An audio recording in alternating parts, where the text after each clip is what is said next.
मते कहीं देखिले केही भी विश्वास करेनि मो लाइफ रे एमती किछि घटिछि बोली मु गोटे हाई फाई घर झियो जदि को गोटे गाउली पुओ को भल पाइले जदि मो बापा माँ मते बाध्य कले नाही तू सेठी मैरेज करि परिबु नाही बापा माँ कथा रे मु जदि पुणी आउ काहा को बाहाई जिबि ताले मो भल पाएर किछि भी मुहूर्त रहइबनी किंतु मु मो जिद्दी रे थिले नाही मु जहा को भल पाइछि मु ताको ही बाहाबी आ से ही कली मैरेज परे मु पूरा भिकारी हे गली शास्त्री करबी कला को घरे मना कले जो कहले बाहर करता मत बहुत कांद लगे मुझे देखिली फैमिली लोग मैंने रिलेटिव अपेक्षा मो सांग साथी मैंने मो लाइफ रे बहुत मत सपोर्ट कर गाड़ी रे गले सेटा लोक देखीदेवे से पूजा का गाड़ी रे आसला से किए से सब कथा नहीं कि बहुत आलोचना करती असुविधा टाइम रे कहीं ना पाखरे मुझे जो सुविधा चलि से लोक सही पारे यात्रा इंडस्ट्रीटा बहुत कष्ट गोटे गरीब घर गोटे झील यही जगह को आसी पहुंचवा बहुत डिफिकल्ट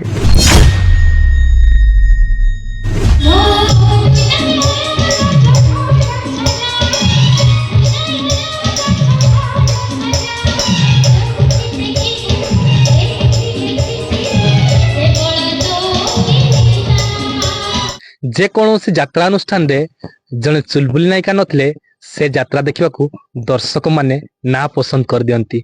आमे आज कहूचु यात्रा जगतर जने सुपरिचित नायिका जहां ना होची पूजा मिस्त्री। से अनेक सीरियल रु अभिनय करी आसी 2 वर्ष होला राजधानी अपेरा रे तांको अभिनय जारी रखिचंती एवं दर्शक मानकु डायलॉग सुनाई निज अभिनय जारी रखी दर्शकों को हसौचंती खंदौचंती। से आम सहित जोड़ी होती प्रथम फोकस प्लस को स्वागत करवा। मैडम आप फोकस प्लस को स्वागत करुच्ची आप पूरा टिके परिचय दियंतु दर्शकों को। नमस्कार समस्त ओडिशावासी को मो ना पूजा मिस्त्री एवं राजधानी अपेरा रे कंटिन्यू काम चली मोर 2 वर्ष है। या पूर्वर मु करूଥିଲି नंदनकानन ज्योति महल ए वर्ष राजधानी पूर्व सीरियल करूଥିଲେ। मैडम आपन ना अछि घरे समस्त सीरियल देखुଥିଲେ आपन को पसंद करूଥିଲେ एबे यात्रा अनुष्ठान काम करथि सीरियल यात्रा अनुष्ठान को आसीबा ये गोटे कोन बड़ कथा न। हां यात्रा मो पई स्वप्न इच्छा थिला काम करिवि आगु को जिबि माने मो एक्टिंग को मु जारी रखिबि बहुत इच्छा थिला कि मु घरे बसिबि नाही। त मु जेतल को सीरियल फिल्म करूଥିଲି मु भाबुଥିଲି से लाइन में कंटिन्यू काम करिवि तापर जेतल को यात्रा पे मते ऑफर आसिला तो मु बहुत आग पछ चिंता करली काहे कि ना यात्रा इंडस्ट्रीटा बहुत कष्ट आम से लाइन अपेक्षा बहुत कष्ट से मु डरुଥିଲି तापर भी जेतल को मो माइंड मेकअप कली नहीं मु जीबी से लाइन को जीबी मु जेते कष्ट हो मु से लाइन रे काम करिवि। तो पाखापाखि मते 2 वर्ष 3 वर्ष ऑफर मिली थिला मु सेटा को कैंसिल करिकि लास्ट आसली 2018 रे राजधानी अपेरा रे हमर 4टा नाटक मारू महाभारत राति कथा छाती रे थाउ किन्नर बहु बाडुआ पानी कहानी कहबा बाडुआ पानी। हाँ मते मारू महाभारत और राति कथा छाती रे थाउ ए 2टा नाटक रे भलो चरित्र मिली। मारू महाभारत रे प्रथम गोटे अंध भूमिका रे आसंते मु गोटे कोटिपति रो झियो माने बहुत हाई फाई घर रो झियो मो बापा गोटे बिल्डर्स सेई टाइप रो मु मेंटेन करे मु चाहितिले बहुत बड़ घरे बाहाई थांती बहुत भलो पुओ को भी बाहाई थांती मु गोटे सिंपल पुओ को सिलेक्शन कली नहीं ये मो पई ठीक मो लाइफ पार्टनर पई ये बहुत भलो हो कहिना ताको मानविकता मते भलो लागिला माने से मूर्ख हेइतै पारंती गाउली हेइतै पारंती पाठ साठ पढी नांती किंतु मते लागिला कि मते से लाइफ सारा खुशी रे रखी परिबे एटा तो समाज पई गोटे भलो वार्ता जीव कहिना आजिकली जुग जहा हेलानी माने आजिकली जुग भितर मु भी अच्छी तो मु कहया कथा माने जदि मु काहा को भलो पाउची मु गोटे हाई फाई घर रो झियो जदि को गोटे गाउली पुओ को भलो पाइली जदि मो बापा माँ मते बाध्य कले नाही तू सेठी मैरेज करि परिबु नाही तो बापा माँ कथा रे मु जदि पुणी आउ काहा को बाहाई जिबि ताले मो भलो पाएर किछि भी मुहूर्त रहइबनी किंतु मु मो जिद्दी रे थिले नाही मु जहा को भल पाइछि मु ताको ही बाहाबी आ से ही कली माने एमिति परिस्थिति थेला मु जो टाइप रो मेंटेन करूଥିଲି जो टाइप रो पिंधुଥିଲି जो टाइप रो खाउଥିଲି तो मैरिज परे मु पूरा भिकारी हे गली माने मो स्वामी भिकारी हे गले तो तांको सहित मु सेमती से जो अवस्था रे रहिले से अवस्था रे मते भी रहिया को पड़िला। भलो नाटक बहुत भलो लागे सामाजिक नाटक परिवार सहित ये नाटक समस्त देखि परिबे। मानविकता नथुआ व्यक्ति को ମୁଁ ଘୃଣା କରେ। ତାପରେ ଯେତେବେଳକୁ ମୁଁ ଚେଞ୍ଜ କରିକି ଆସୁଛି, ମୋ ଗେଟଅପ୍ ଚେଞ୍ଜ କରିକି ଆସୁଛି, ମୁଁ ସେଇ ଡାଇଲଗ ଟା କହୁଛି ଏକଦମ ମୋରି ପାରି, ମାନେ ମୁଁ ଯୋଉ ଟାଇପ ର ସେଇ ଟାଇପ ର ଡାଇଲଗ ଟା ରିଅଲ ଲାଇଫ ରେ ଯା ସେୟା। ମିଷ୍ଟର ସାହୁ, ଆପଣ ତାଙ୍କୁ ମାରୁଛନ୍ତି କାହିଁକି?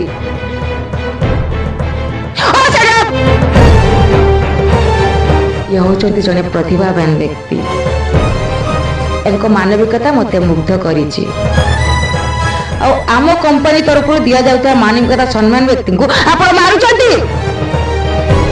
ତାଙ୍କୁ ଅଫିସ ପର୍ଯ୍ୟନ୍ତ ଆଣିବାକୁ ମୁଁ ଆପଣଙ୍କୁ ନିର୍ଦ୍ଦେଶ ଦେଇଦେଲି, ଆପଣ ତା ନକରି ତାଙ୍କୁ ମାରିବାକୁ ସାହସ କେମିତି କଲେ? ସେ ବିଚାର କରିବାକୁ ଆପଣ କିଏ? ଆପଣଙ୍କର ସାହସ କେମିତି ହେଲା ମୁଁ ନିର୍ବାଚିତ କରିଥିବା ବ୍ୟକ୍ତିଙ୍କୁ ଅପମାନିତ କରିବା ପାଇଁ? ସାହସ କେମିତି ହେଲା? ହଁ ସରି, ଆପଣ ତାଙ୍କୁ ଅପମାନିତ କରିଛନ୍ତି ମାନେ ତାଙ୍କ ପାଦ ଧରି ଭୁଲ ମାଗନ୍ତୁ, ଭୁଲ ମାଗନ୍ତୁ। ନାଇଁ ଆଜ୍ଞା, ଏମିତି ଜଣେ ଅବିବେକୀ ଲୋକଙ୍କୁ ସମବେଦନା ଜଣେଇବା ଆଦୌ ଠିକ ନୁହଁ। ହଁ ମିଷ୍ଟର ସାହୁ, ମୁଁ ଆପଣଙ୍କୁ ଚାକିରିରୁ ବହିଷ୍କାର କରୁଛି। ସରି, ଆପଣଙ୍କ ପାଖରେ ସାମାନ୍ୟ ଟିକେ ମାନବିକତା ନଥିବାରୁ ଆପଣ ମୋ କମ୍ପାନୀରେ କାମ କରିବାକୁ ଅଯୋଗ୍ୟ। ହଁ ହଁ, ମୁଁ ମାନୁଛି ଆପଣ ଜଣେ ଭଲ ଇଞ୍ଜିନିୟର, ଆପଣଙ୍କ ଦ୍ୱାରା ମୋ କମ୍ପାନୀରେ ଅନେକ ଲାଭ ବି ହଉଛି, ହେଲେ ମୋ ପ୍ରିନ୍ସିପଲ ଟିକେ ଅଲଗା। ମାନବିକତା ନଥିବା ବ୍ୟକ୍ତିଙ୍କୁ ମୁଁ ଘୃଣା କରେ। ଦେଖିଲେ ତ ମିଷ୍ଟର ସାହୁ, ମାନବିକତା କାହାକୁ କୁହାଯାଏ? କେବଳ ୟାଙ୍କରି କଥାକୁ ସମ୍ମାନ ଦେବା ପାଇଁ ମୁଁ ଆପଣଙ୍କୁ କ୍ଷମା କରିଦେଲି। ହେଲେ ମନେ ରଖନ୍ତୁ, ଆଜିଠାରୁ ଆପଣ ମୋ ନଜରରେ ଜଣେ ଘୃଣାର ପାତ୍ର। ଚାଲିଯାଆନ୍ତୁ, ଚାଲିଯାଆନ୍ତୁ, ଚାଲିଯାଆନ୍ତୁ। ଏ ବର୍ଷରେ ସର୍ବଶ୍ରେଷ୍ଠ ମାନବିକ ସମ୍ମାନ ପାଇଥିବା ଶ୍ରୀଯୁକ୍ତ ମାନବତ ସାହୁ ସମ୍ମାନ। ନାଇଁ, ମୋ ଲାଇଫ ଷ୍ଟୋରି ଯଦି ଯିଏ ବି ଶୁଣିବେ ସେ କେବେ ବିଶ୍ୱାସ କରିବେନି, କାହିଁକିନା ଆଜି ଯାଇ ମୁଁ କୋଉ ମିଡିଆରେ ବି କହିନି ମୁଁ ମୋ ଲାଇଫ ଷ୍ଟାଇଲ ଟା କେମିତି ଥିଲା, ଆଜି ଯାଇ କହିନି। କାହିଁକିନା ମତେ କେହି ଦେଖିଲେ କେହି ବି ବିଶ୍ୱାସ କରିବେନି ମୋ ଲାଇଫରେ ଏମିତି କିଛି ଘଟିଛି ବୋଲି। ମୋ ଲାଇଫରେ ମୁଁ ବହୁତ ଷ୍ଟ୍ରଗଲ କରିଛି। ଆଜିକାଲି ତ ଏ ଲାଇନରେ ଯିଏ ବି ଆସୁଛନ୍ତି ତାଙ୍କର ଗୋଟେ ଫ୍ୟାମିଲି ବ୍ୟାକଗ୍ରାଉଣ୍ଡ ଥାଏ, ସପୋର୍ଟିଂ ଥାଏ। ବାପା ହଉ କି ଭାଇ ସପୋର୍ଟିଂ କେହି ପଛପଟେ ଥାଆନ୍ତି, ମୋର ସେମିତି କେହି ବି ନଥିଲେ। ମୁଁ ବହୁତ ଆମର ରାଜନଗର ଗୁପ୍ତି ଜାଣିଥିବେ, ବହୁତ ଭିତର ଏରିଆ, ସେଇଟା ଗାଉଁଲି ଏରିଆ। ଯୋଉ ଆମର ଗୁପ୍ତି ଜାଗା ନା ହଉଛି ଗୁପ୍ତି, ଆମ ଘରୁ ଗୁପ୍ତି ଆଉ 5 କିଲୋମିଟର। ତ ଆମ ଫ୍ୟାମିଲି ବି ଏତେ ଷ୍ଟ୍ରଙ୍ଗ ନୁହଁ। ଆମର 2 ଭାଇ 3 ଭଉଣୀ, ମୁଁ ସବା ସାନ। ଭାଇ 2 ଜଣ ବଡ, ଭଉଣୀ 2 ଜଣ ବି ବଡ ମୋଠୁ। ବାପା ଚାଷ କରନ୍ତି, ସେଇ ଟାଇମରେ ଚାଷ କରୁଥିଲେ, ଏବେ ଆଉ କରୁନାହାନ୍ତି। ଗୋଟେ ଗରିବ ଘରୁ ଗୋଟେ ଝିଅ ଏଇ ଜାଗାକୁ ଆସି ପହଞ୍ଚିବା ବହୁତ ଡିଫିକଲ୍ଟ। ମୁଁ କହୁଛି 2009, 7, 8 କଥା। ସେଇ ଟାଇମରେ ମୁଁ ସ୍କୁଲରେ ପଢୁଥିଲି। ସ୍କୁଲରେ ପଢିଲା ଟାଇମରେ ବି ଯେତିକି ଯାହା ପଇସା ପତ୍ର ଖର୍ଚ୍ଚ ହେଇଛି ସେଇ ଟାଇମରେ ମୋ ବାପା ମତେ ଦଉଥିଲେ, ଭାଇ ବି ଦଉଥିଲେ।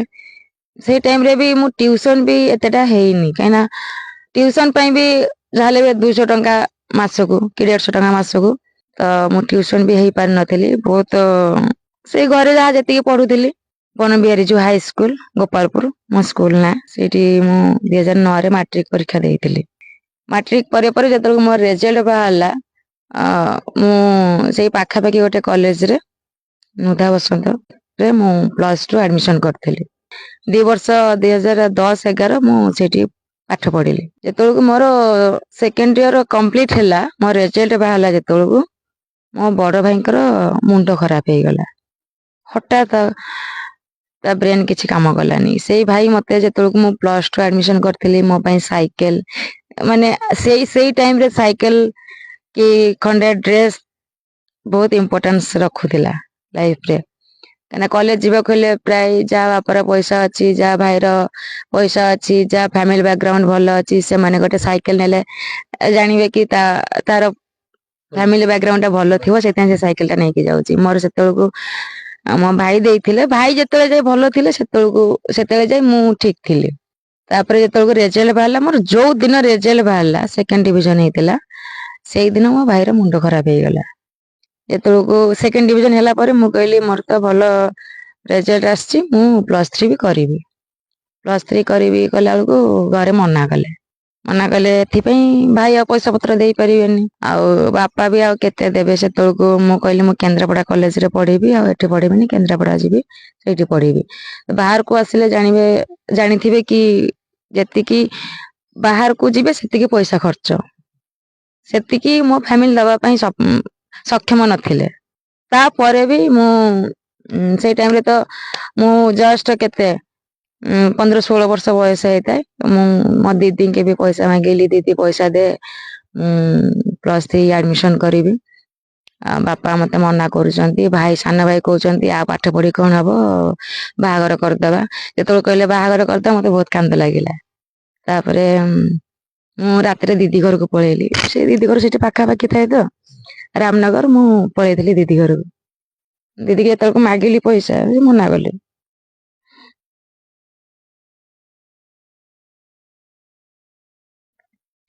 ସେଠୁ ମୁଁ ଦେଖିଲି ଫ୍ୟାମିଲି ଲୋକ ମାନେ ରିଲେଟିଭ ଅପେକ୍ଷା ମୋ ସାଙ୍ଗସାଥି ମାନେ ମୋ ଲାଇଫରେ ବହୁତ ମତେ ସପୋର୍ଟ କରିଛନ୍ତି। ମୋ ସାଙ୍ଗସାଥି ମାନେ, ମୁଁ ଆଉ ଜଣଙ୍କୁ ପଇସା ମାଗିଲି, ସେ ମତେ 2000 ଟଙ୍କା ଦେଇଥିଲେ।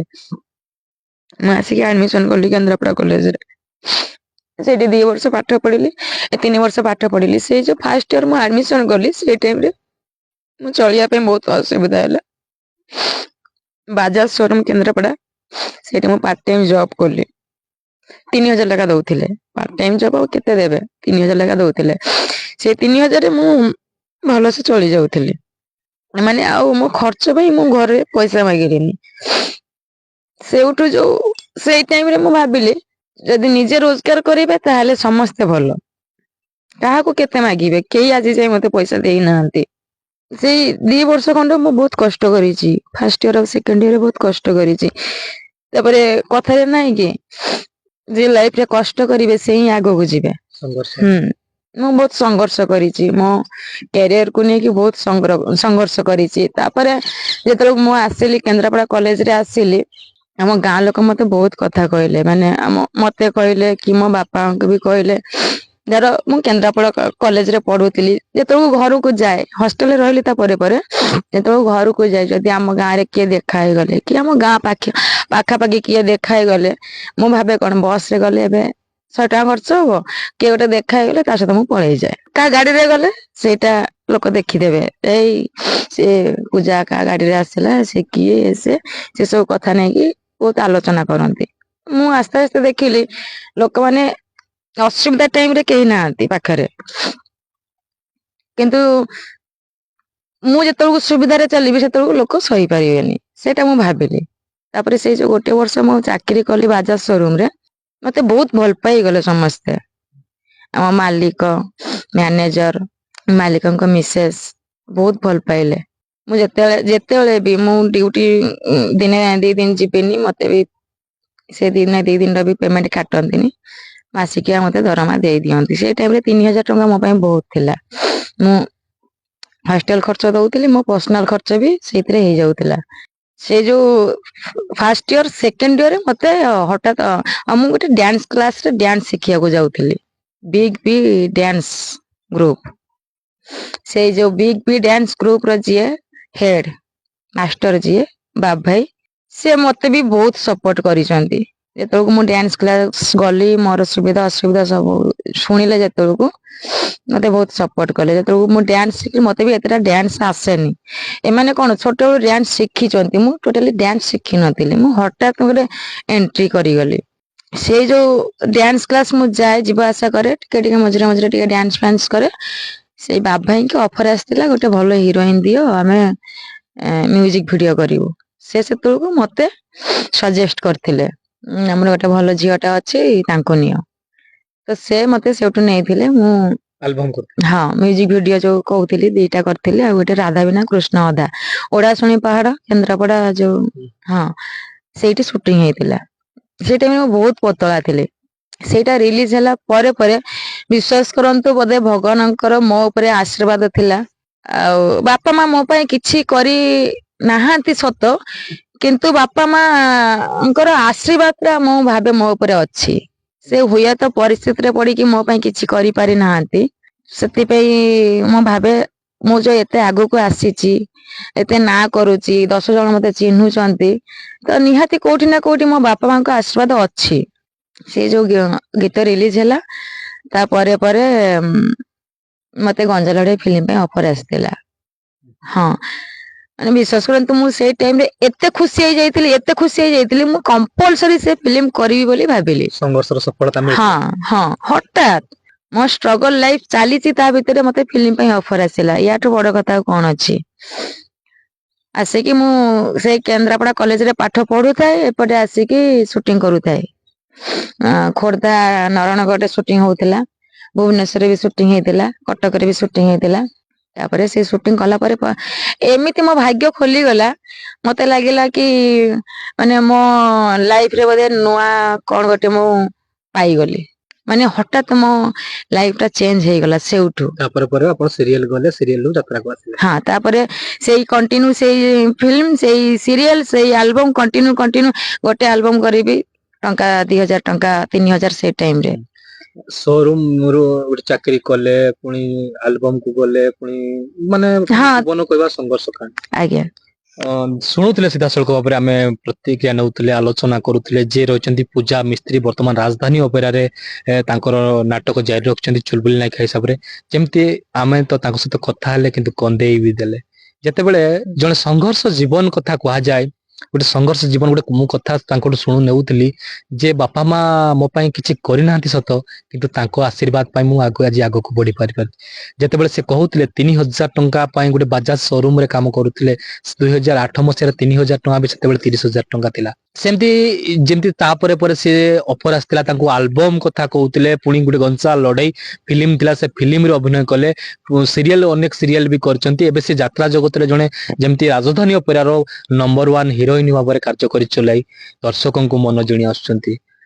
ମୟୂରଭଞ୍ଜ ଜିଲ୍ଲା ବେନିସାଗର ନିକଟରୁ ଅଭିଷେକ ପାଣିଗ୍ରାହୀ, ଫୋକସ ପ୍ଲସ ଓଡିଶା।